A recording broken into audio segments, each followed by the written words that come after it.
Alright, so as I'm waiting on my kids to show up for a early dinner, thought I'd take you around to two different places here. I'm in the small little, well, it's not small anymore, but it used to be, town of Herndon, Virginia. And yes, once again, this is that famous bike path that cuts right through northern Virginia. Alright, so this is one of the try to get out of this wind, damn it, Jesus. Train depots, because once again this used to be train tracks. So I want to walk around this little area here and see if there's anything of interest, which I really doubt there is. Then we'll go somewhere else real quick. Okay, so what I didn't know is that Mosby, the Gray Ghost, also raided this area in 1863.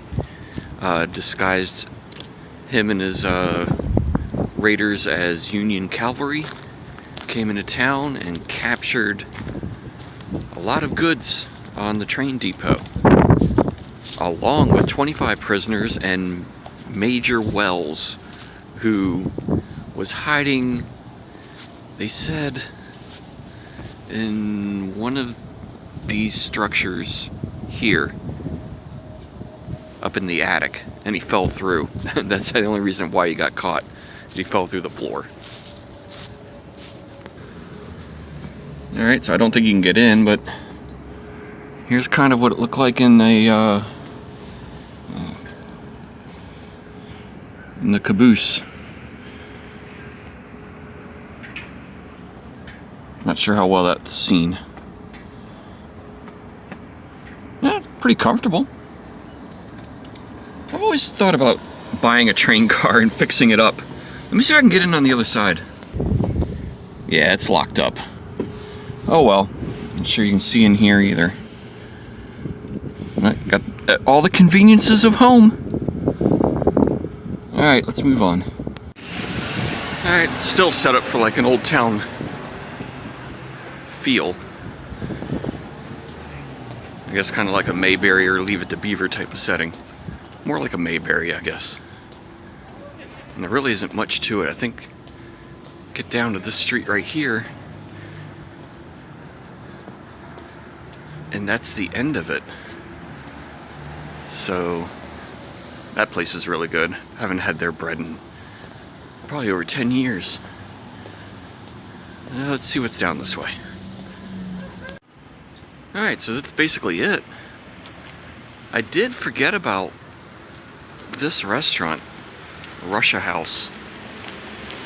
I'm gonna have to go eat there one time because I am, as soon as the house sells, moving back to this area. Because I'm tired of making the damn drive to work on this contract until the other one opens back up. So now I'm going to take you to someplace else, and it's going to be a total 180 from this little area,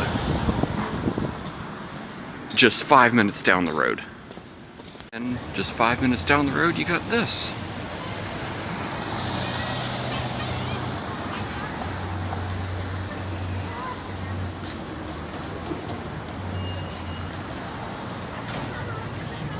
So I'm at the Reston Town Center. It's a nice looking dog. So they kind of made this area to be mocked up a little bit like Rockefeller Center. Reston, this broke ground, this whole place, I think in '93. And was really only consisted at that time of just this one street and nothing else, and it's expanded, for acres in each direction. So Reston was really one of the first planned living communities in Northern Virginia, and also with that community came the first homeowners association for Reston, and they were, you want to talk about strict. Everything that anyone ever thought bad about for homeowners, which I do, came from Reston. So this is a high shopping center. A lot of high-end retailers are here. So I'm supposed to meet my kids here for dinner, so let's walk around here while I wait for them to show up. Found that funny. Advert for dentists. When people sit there and bust their mouths open on the ice, they know who to call. It's not bad. $10 to skate all day long. That's a damn good deal, I think.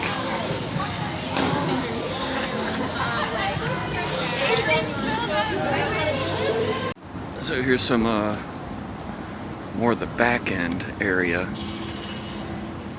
That big building up there used to be Accenture Financial. I think they had the whole building. I think they're still there, but they don't work out of the whole building anymore. And then you got your Cigar Town, your Banana Republic, which I didn't know they were still around. And McCormick's and Schmidt's. That's a good place. Very good lobster there. Of course, it's like $25, $30 a pound. That's even during the that's just going for low market price.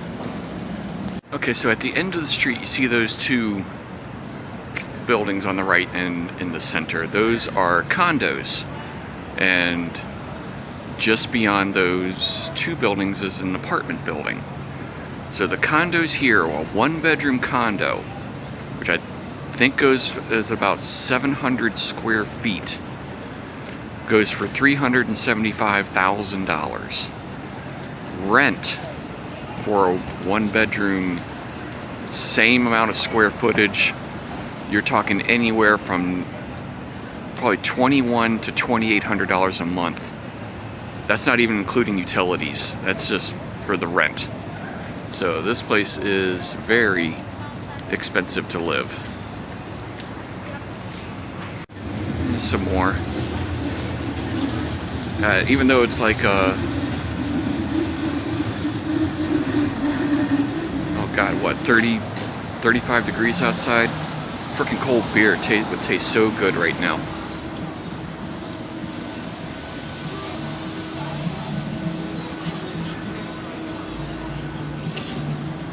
I'm trying to see if there's anything here that I might want to have dinner at with the kids. Get a load of this muckety muck shit. Get to dine in your own plastic bubble. Boy, I bet John Travolta and that boy in the plastic bubble movie wish he had this type of setup. And you got your cinema here, which is closed, but I'm sure they'll open that back up with all that nice pork bailout stimulus check that frickin' Democrats wrote off on, which could have been given more to the people. And the 10 million to the Sudan, 70 million to Pakistan for gender studies. Good God. Thanks, Biden. So, I mean, if I sold the house and the money I would make from the house, technically I could buy a condo here. And gotta be very, very convenient for back and forth to work. But, like I said, I'm not looking to stay here. I'm looking to get the hell out of here. So I'm not sure if it'd be worth it to buy something for 5 years before I retire early and just leave. Or rent. Or maybe buy. I don't know. Got a lot of thinking to do. Maybe rent for a year and see what's going on. Alright. I'm gonna call it a day. Happy New Year, everybody.